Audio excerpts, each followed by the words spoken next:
Hello guys, कैसे हैं आप सब लोग। तो फ्रेंड्स, आज हम स्टार्ट करने वाले हैं मैथ्स का पहला chapter, set theory. Okay friends, तो हम लोगों ने जो 11th-12th में इसके जो फंडामेंटल डेफिनेशन है, हम इनके बारे में जानते हैं थोड़ा बहुत। तो हम लोग यहाँ बस उनको रिकॉल करेंगे। ठीक है, तो सबसे पहले हम क्या करेंगे, हम लोग यहाँ जो कंसेप्ट है हर किसी यूनिट का, हम एक बार कंसेप्ट को डिस्कस करेंगे, उसके बाद हम उसके क्वेश्चन करेंगे फ्रेंड्स। ठीक है, जितने भी कंसेप्ट, अगर आपका कंसेप्ट क्लियर है फ्रेंड्स, तो कोई भी चीज़ आसान हो जाएगी। तो सबसे पहले हम कंसेप्ट पर फोकस करेंगे। कंसेप्ट खत्म होने के बाद हम जो इम्पोर्टेंट क्वेश्चन है, जो इम्पोर्टेंट टॉपिक्स हैं, उनसे रिलेटेड जो क्वेश्चन है उनको सॉल्व करेंगे। तो स्टार्ट करते हैं सेट थ्योरी से। तो फ्रेंड्स, आप लोग जानते हैं कि सेट क्या होता है, हम लोगों ने इसके बारे में जाना है 11th और 12th में। तो यहाँ पर हम बस रिकॉल करेंगे थोड़ा बहुत। तो a set is a well defined collection of objects, मतलब वस्तुओं को सुपरिभाषित, किसी वस्तुओं का सुपरिभाषित समूह अथवा कलेक्शन क्या कहलाता है, सेट कहलाता है। देखिए फ्रेंड्स, सेट तो बहुत प्रकार के सेट होते हैं, बट वो होना चाहिए क्या, तो वेल डिफाइंड जो होगा, वेल डिफाइंड जो कलेक्शन होगा, उसको ही हम क्या बोलेंगे, सेट बोलेंगे। ठीक है फ्रेंड्स। तो फ्रेंड्स, आप भी अपने साथ कॉपी पर पेपर और पेन रखिएगा और साथ में नोट्स बनाते हुए चलिएगा, क्योंकि ये एग्जाम के टाइम में आपको बहुत हेल्प करने वाले हैं। ठीक है फ्रेंड्स, तो जो हमारे पास है, देखिएगा, जो सेट थ्योरी है, इस सेट क्या होता है फ्रेंड्स, जो हम अगर सेट की बात करते हैं, सेट होता है क्या, सेट होता है वेल डिफाइंड कनेक्शन। ठीक है, वेल डिफाइंड कलेक्शन, सेट क्या होता है, एक सुपरिभाषित। देखिए फ्रेंड्स, मैं लिखूंगा हिंदी में, इंग्लिश में बोलूंगा, हिंदी में भी। अगर हिंदी मीडियम में अगर कोई दिक्कत होगी तो आप मुझे बताइएगा, हिंदी में भी लिख लूंगा। जितना भी कोशिश होगी मैं हिंदी और इंग्लिश दोनों में बोलने की कोशिश करूंगा, जिससे दोनों जो हिंदी मीडियम और इंग्लिश मीडियम के विद्यार्थी हैं उनके लिए आसान हो जाएगा। जो वेल डिफाइंड जो हमारे पास कलेक्शन होता है, वेल डिफाइंड जो कलेक्शन होता है फ्रेंड्स, वेल डिफाइंड जो कलेक्शन होता है, उसे हम क्या बोलते हैं, उसे हम बोलते हैं सेट बोलते हैं। ठीक है, अब देखिएगा वेल डिफाइंड होता क्या है। वेल डिफाइंड को हिंदी में बात करेंगे तो वेल डिफाइंड मतलब सुपरिभाषित है, इसका वर्ड है सुपरिभाषित। ठीक है, सुपरिभाषित जो सेट कलेक्शन होगा हमारे पास, वही उसको हम क्या बोलेंगे, सेट बोलेंगे। मतलब सुपरिभाषित है या नहीं है, इसका मतलब क्या हुआ फ्रेंड्स, इसका मतलब क्या हुआ, किसी सेट को हम वेल डिफाइंड या सुपरिभाषित तब कहेंगे जब हमें स्पष्ट रूप से यह बताना संभव हो कि कोई कोई विशेष वस्तु उस संग्रह या उस कलेक्शन में सम्मिलित है या नहीं है। ठीक है, अथवा सम्मिलित है या नहीं है। अगर हमें ये पता चल गया है कि वो ये चीज़ है, भाई ये चीज़ परिभाषित है, ये ऐसी होती है, मतलब वो वेल डिफाइंड होगी। तो एग्जांपल लेते हैं, देखिएगा, अगर हम कक्षा 12 के क्लास 12th के विद्यार्थियों के बारे में डिस्कस करें, क्लास 12th में जो भी फर्स्ट डिवीजन से पास हुए स्टूडेंट हैं, उनका कलेक्शन ये क्या वेल डिफाइंड है, क्योंकि हमें पता है, क्योंकि एक क्लास है 12th।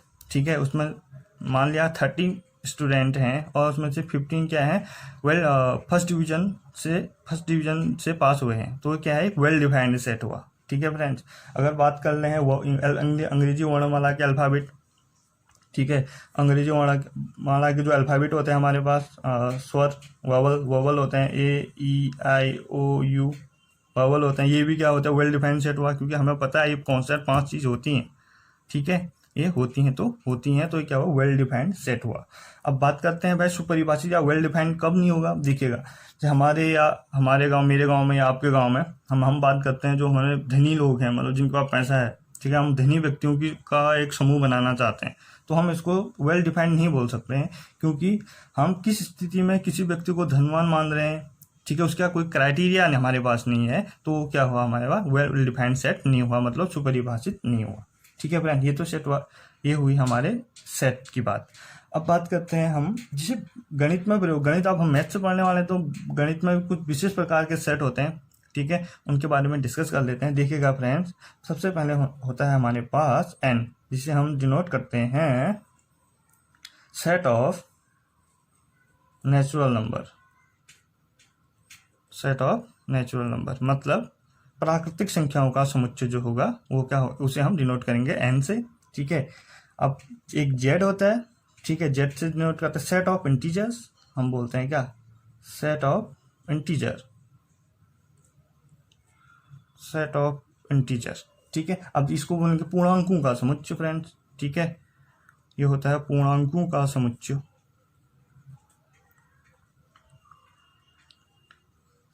ठीक है। अब आता है हमारे पास, देखिए, सेट ऑफ रियल नंबर्स।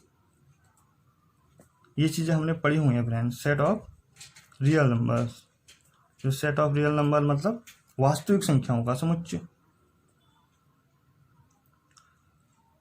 वास्तविक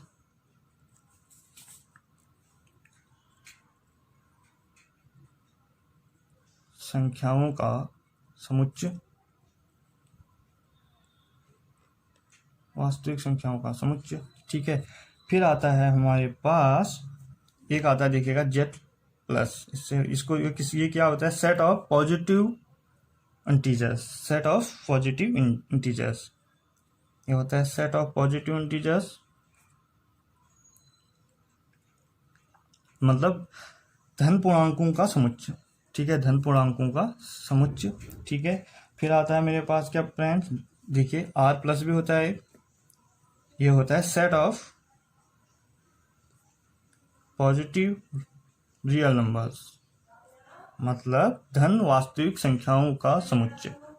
ये होते हैं मैथ्स में सेट, ठीक है। पर जो हमारी पूरी सेट थ्योरी होगी इन नंबरों पे या इन सेट पे बेस्ड होगी, ठीक है। अब बात करते हैं हम, जो नोटेशन होता है, जो सेट को हम डिनोट करते हैं, ठीक है। नोटेशन होता है सेट का, नोटेशन जो होता है सेट का, ठीक है, उसको हम डिनोट करते हैं किससे, जो अंग्रेजी वर्णमाला के कैपिटल लेटर में बड़े अक्षर होते हैं ना, ए बी सी, ठीक है, एक्स वाई जेड, ठीक है। जो सेट होगा हम उसको अंग्रेजी वर्णमाला के बड़े अक्षरों में डिनोट करते हैं, ठीक है।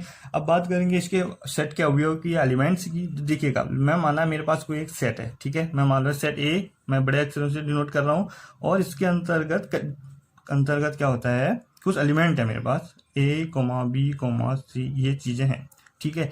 ये हुआ मेरा सेट, ठीक है, ये हुआ सेट पूरा। मैं इसको क्या बोलिए, मेरे पास एक सेट है, ठीक है। और जो इसके अंदर है, ये हुए इसके एलिमेंट, इस सेट के एलिमेंट। एलिमेंट मतलब अवयव, हिंदी में बोलते हैं अवयव, ठीक है। ये हुआ, देखिए, जो सेट होता है ना, वो हमेशा कर्ली ब्रैकेट के अंतर्गत होता है। सेट को हमेशा कर्ली ब्रैकेट के अंतर्गत होता है। और देखिएगा, यहाँ से बात करते हैं, एक अगर मैं बोलूं एक्स क्या करता है, क्या है, सेट ए का, एक्स क्या है, सेट ए को बिलोंग करता है, ठीक है।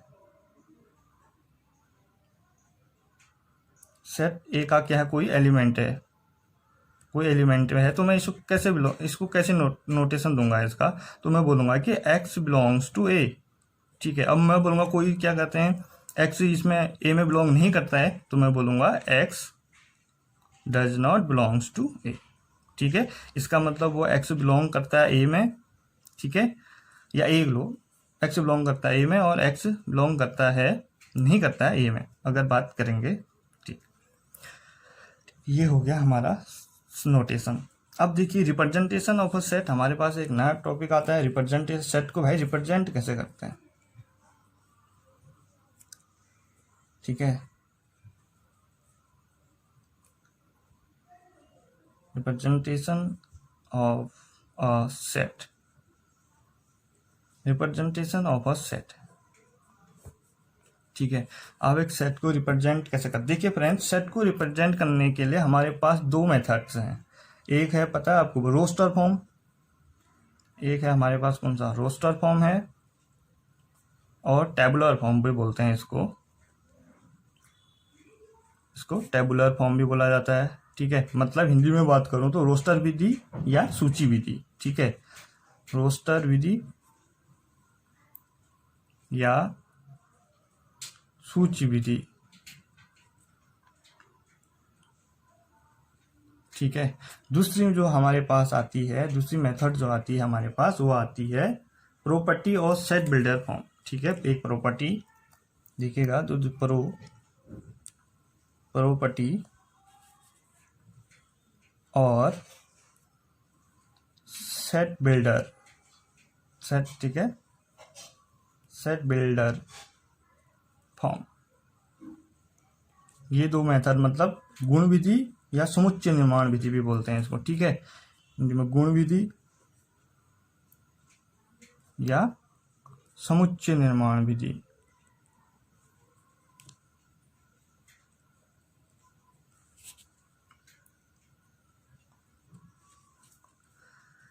ठीक है फ्रेंड, प्रॉपर्टी देखिए, आप जो roster form of tabular form है, रोस्टर फॉर्म और टेबुलर फॉर्म मतलब रोस्टर विधि या सूची विधि है, इसमें क्या होता है इसकी बात कर लेते हैं थोड़ा। देखिएगा इसमें होता क्या है, इसमें हमारे पास कैसे लिखा, जैसे मेरा नाम, जैसे आपका नाम ही है, देखो रोस्टर फॉर्म में सबसे पहले तो कर्ली ब्रैकेट लगाते हैं, ठीक है। अब कर्ली ब्रैकेट के अंतर्गत जो एलिमेंट्स हम लिखेंगे उनमें हम लोग प्रयोग करेंगे कॉमा का, ठीक है। देखिएगा जैसे मैं लिखता हूँ, मेरा नाम है तीरथ, इसको अगर मैं रोस्टर फॉर्म में लिखूँ, देखिए अगर मैं इस वर्ड को, इस अपने नाम को रोस्टर फॉर्म में लिखूंगा तो कैसे लिखूंगा, देखिए ये मेरा कर्ली ब्रैकेट और इसके जो एलिमेंट हैं इसको ऐसे लिखूंगा, TEERTH,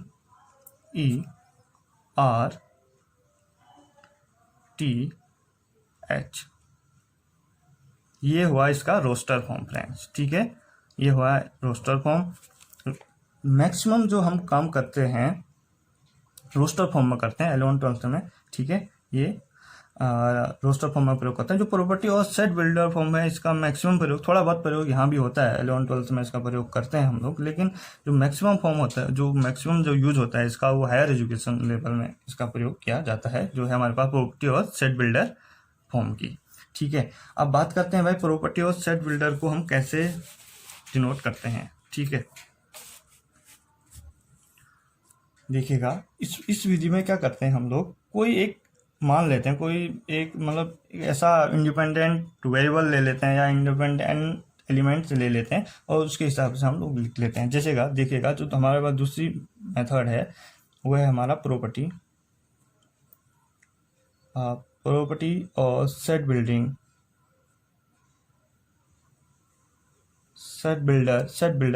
बिल्डर फॉर्म ये है, ठीक है।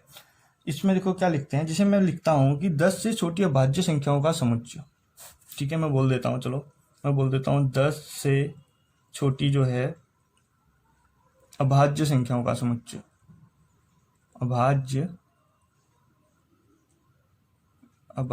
संख्याओं का समुच्चय, ठीक है। देखिए 10 से छोटी संख्या, तो इसको हम रोस्टर फॉर्म में लिखेंगे तो कल माना मैंने बोला ए है, सेट है हमारे पास, जो सेट ए है वो क्या है, 10 से छोटी अभाज्य संख्याओं का समुच्चय। भाई इसको कैसे लिखेंगे, प्रॉपर्टी और सेट बिल्डर फॉर्म में दिखेगा। सबसे पहले कर्ली ब्रैकेट लेंगे, एक कोई एलिमेंट ले लिया मैंने, एक्स है जो सच दैट, ठीक है, एक्स क्या है हमारे पास लेस देन 10, एक्स क्या है लेस देन 10 है, 10 से छोटा है, 10 से छोटी, और एक अभाज्य संख्या, एक्स क्या है एक अभाज्य संख्या है, एक अभाज्य संख्या है। तो ये इसका नोटेशन हो गया फ्रेंड्स, ठीक है। जो प्रॉपर्टी और सेट बिल्डर फॉर्म की बात करेंगे तो हमें देखिए यहाँ पर हम क्या करते हैं, एक कोई वेरिएबल लेते हैं, ठीक है, और उससे रिलेटेड जो भी कंडीशंस हैं उनको अप्लाई करके हम लोग इस तरह से क्या कर लेते हैं, एक सेट का निर्माण कर लेते हैं। अब देखिए ऑर्डर, अब जैसे ऑर्डर ऑफ एलिमेंट्स, इनका ऑर्डर भी होता है। जैसे हमने अभी क्या रोस्टर फॉर्म में क्या ऑर्डर, भाई जैसे मैंने अपना नाम लिखा था, कोई ज़्यादा कोई डिपेंड नहीं करता ऑर्डर पे। अगर हम बात करें ऑर्डर ऑफ एलिमेंट्स, ठीक है, और ऑर्डर ऑफ एलिमेंट्स कहते हैं अवयवों के क्रम में। अगर हम किसी सेट को, जैसे ये है ABC है, ठीक है, सेट ए है, और मैं इसको ऐसा लिख देता हूँ BCA, तो इसमें सेट पे जो ऑर्डर है इस पर कोई फर्क नहीं पड़ता, मतलब कोई मतलब डिपेंड नहीं करता है, ठीक है। इसको हम कैसे भी लिख सकते हैं, ठीक, एक सेट के अंतर्गत में आगे पीछे लिख सकते हैं, ज़्यादा सेट पर कोई ज़्यादा डिपेंड नहीं करेगा, ठीक है फ्रेंड। तो फ्रेंड्स अब देखते हैं काइंड्स ऑफ सेट, जो हमारे पास सेट के समुच्चयों के प्रकार बोलते हैं। देखिएगा काइंड ऑफ सेट, बहुत प्रकार के सेट होते हैं, काइंड ऑफ सेट समुच्चयों के प्रकार, ठीक है।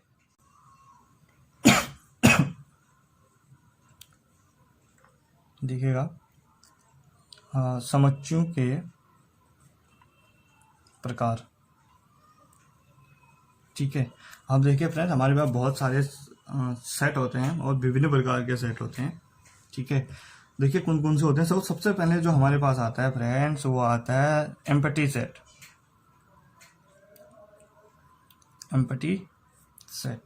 ठीक है। और एम्पटी सेट को,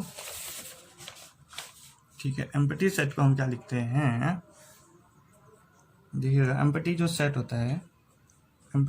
होता है इसको हिंदी में बोलते हैं रिक्त समुच्चय। रिक्त समुच्चय, ठीक है।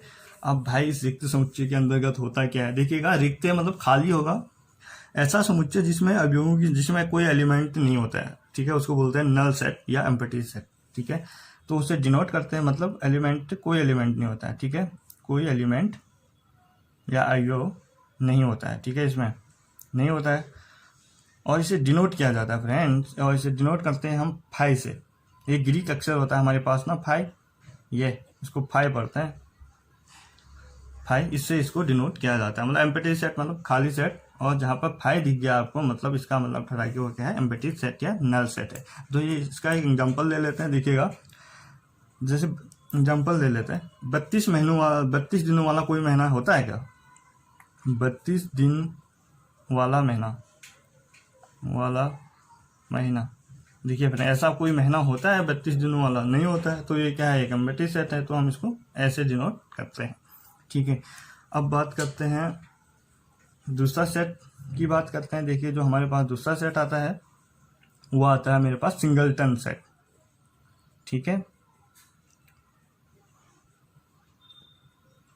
सिंगलटन सेट, इसको हिंदी में बोलते हैं एकल समुच्चय, एकल समुच्चय, ठीक है। अब देखिए जिसमें एकल, नाम से ही लग रहा है भाई एकल, जिसमें केवल एक एलिमेंट होता होगा, ठीक है, केवल एक एलिमेंट होता है, केवल एक एलिमेंट होता है, ठीक है, केवल एक एलिमेंट होता है, उसे हम क्या बोलते हैं, सिंगलटन सेट बोलते हैं, ठीक है। और देखिएगा अब हम इसकी बात करते हैं, भारत की महिला प्रधानमंत्रियों की संख्या का समुच्चय। भारत की, देखिएगा एक सेट मेरे पास ऐसा बनाना चाह रहा हूं मैं, देखिएगा भारत में महिला प्रधानमंत्री जो है हमारे पास, देखिएगा महिला प्रधानमंत्री का समुच्चय। देखिए फ्रेंड, अब हमारे पास एक ही तो महिला प्रधानमंत्री है, हुई है ना आज तक, उनका नाम है इंदिरा गांधी जी। तो वो क्या हो गए, तो हम क्या लिखेंगे, 1 लिखेंगे, ठीक है। भारत में महिला प्रधानमंत्री का समुच्चय क्या होता है, एक, जिसमें केवल एक एलिमेंट होता है, उसे हम बोलेंगे सिंगलटन सेट, ठीक है, ठीक हो गया। अब देखिए फाइनाइट एंड इनफाइनाइट सेट की बात करते हैं। परिमित और अपरिमित समुच्चय हमारे पास आता है, ठीक है। परिमित देखिएगा, परिमित समुच्चय, इसको बोलते हैं हम, इसको क्या बोलते हैं, फाइनाइट सेट।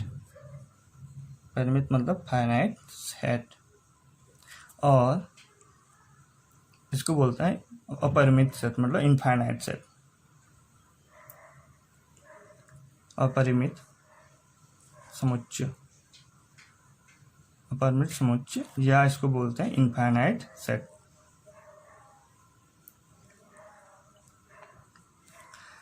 परिमित समुच्चय देखिएगा, परिमित समुच्चय में क्या होता है, देखिए परिमित समुच्चय में या तो क्या हो, वो क्या हो, एक हमारे पास एम्प्टी सेट हो, मतलब एम्प्टी सेट होना चाहिए, एम्प्टी सेट हो, और उसके जो एलिमेंट्स हैं, एलिमेंट्स जो है ना, या तो एम्प्टी सेट हो, या एलिमेंट जो है हमारे पास फिक्स हो, ठीक है, मतलब लिमिटेड और काउंटेबल हो, तो ऐसे को हम बोलते हैं परिमित समुच्चय।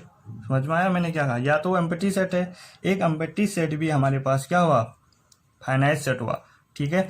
और दूसरी बात, जो इसमें दूसरी बात है वो है कि एलिमेंट क्या होने चाहिए, जो उसमें सेट के अंतर्गत जो एलिमेंट्स हैं वो लिमिटेड होने चाहिए, ठीक है, लिमिटेड हो, या हम बोल सकते हैं कि वो काउंटेबल हो, जिनको हम गिन सकते हैं,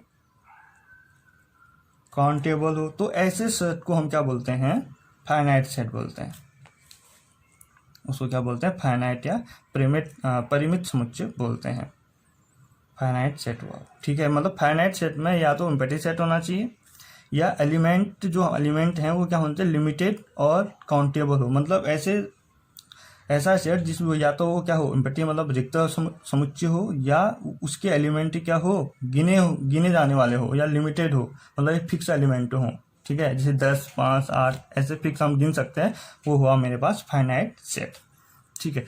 अब बात करते हैं हम अपरिमित समुच्चय की। अपरिमित समुच्चय क्या होता है, अब ठीक है, जिसमें काउंटेबल ना हो, अनकाउंटेबल हो, मतलब जिसमें जो एलिमेंट है ना फ्रेंड्स, जो एलिमेंट हैं जिसमें, वो क्या होते हैं, अनकाउंटेबल हो, जिन्हें हम गिन नहीं सकते हैं, अनकाउंटेबल। ठीक है, जिनमें एलिमेंट क्या हो, अनकाउंटेबल हो, उसको हम क्या बोलते हैं, अपरिमित या इनफाइनाइट सेट बोलते हैं, इनफाइनाइट सेट बोलते हैं। ठीक है, अब देखिएगा मैं ले लेता हूँ, मेरे पास कोई एक एग्जांपल ले लेता हूँ। देखिए मेरे पास कोई एक सेट है सी जो बिलोंग कर रहा है, देखिएगा x such that x belongs to N.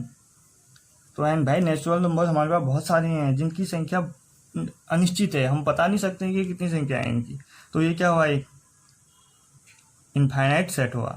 अब देखिएगा अगर मैं सेट इसकी बात करता हूँ, मेरे पास एक सेट ए है यहाँ, जो फाइनाइट सेट ए है, और मैं बोल देता हूँ कि 1 2 3, इसमें 3 अवयव है, ये हुआ मेरा फाइनाइट सेट फ्रेंड्स, क्योंकि मैं गिन रहा हूँ ना, काउंटेबल है। देखिए 1 2 3 4 मैं गिन रहा हूँ, 3 सेट है हमारे पास टोटल, मतलब फिक्स है। या बोलूँ मैं a = 5 है, तब भी ये सेट क्या हुआ मेरे पास, तब भी ये सेट मेरे पास हुआ फाइनाइट सेट। ठीक है, और यहाँ देखिएगा, यहाँ नेचुरल नंबर हमारे पास बहुत सारे होते हैं, हम गिन नहीं सकते उनको, तो वो क्या हुआ, इनफाइनाइट सेट हुआ फ्रेंड्स। ओके फ्रेंड्स, तो अब चलते हैं नेक्स्ट सेट की तरफ फ्रेंड्स। देखिए फ्रेंड्स, ये मैथ्स, इसमें ऐसी मैथ्स है, इसमें लिखना पड़ता है, इसमें गुणा भाग नहीं करना पड़ता है। ठीक है, जो सेट थ्योरी है या कहते हैं मेजर थ्योरी है, तो बड़ी बड़ी जो हायर एजुकेशन में जो ये वाली मैथ्स है, ये आगे जाके बहुत अच्छी मैथ्स हो जाती है। इसमें ज़्यादा हम गुणा भाग नहीं करते, बस कंसेप्ट आपके क्लियर होनी चाहिए। ठीक है, इसमें ज़्यादा लेंदी प्रश्न नहीं आते हैं, वो छोटा सा आपके कंसेप्ट से रिलेटेड होते हैं। ठीक है, यहाँ थ्योरी लिखनी पड़ती है फ्रेंड्स, यहाँ थ्योरी बहुत ज़्यादा जरूरी होती है। ठीक है, तो देखिएगा हमारा नेक्स्ट सेट है 4, मैं बोल सकता हूँ इक्वल सेट। अब इक्वल सेट कौन से, इक्वल सेट क्या होता है, इक्वल सेट नाम से ही लग रहा है, समान सेट, समान समुच्चय, समान समुच्चय। अब देखिए भाई, किसको हम समान समुच्चय या इक्वल सेट बोलेंगे। ठीक है, किसे हम इक्वल सेट बोलेंगे, उसके लिए बात देखिएगा, मेरे पास अगर ए है, मेरे पास कोई 2 सेट हैं, ए एंड बी, मेरे पास क्या कोई सेट हैं। ठीक है, 2 सेट हैं, और मैं बोलूँगी जो ए के एलिमेंट हैं, मतलब जो ए के अंतर्गत मेरे पास, माना मैं ए के अंतर्गत मेरे पास ये एलिमेंट हैं 1 2 3। ठीक है, और बी के अंतर्गत मेरे पास हैं, देखिएगा 2 2 2 कुछ भी, 3 1 2 1 3 3, ये मेरे पास बी के अंतर्गत है। अब देखिएगा, अब हम कब किन सेटों को इक्वल सेट कहेंगे, जब सेट ए का प्रत्येक अवयव, जब सेट ए का प्रत्येक अवयव सेट बी में भी हो। ठीक है, जब सेट ए का प्रत्येक एलिमेंट सेट बी में भी हो, तब हम बोलेंगे कि ए और बी क्या है, इक्वल सेट हैं। मतलब तब हम लिखेंगे ए = बी। देखिएगा 1 2 3 सेट ए में है, सेट बी में है क्या, 1 2 3, देखिएगा 1 2 3 है, तो हम बोलेंगे कि सेट ए और सेट बी क्या है, इक्वल सेट है।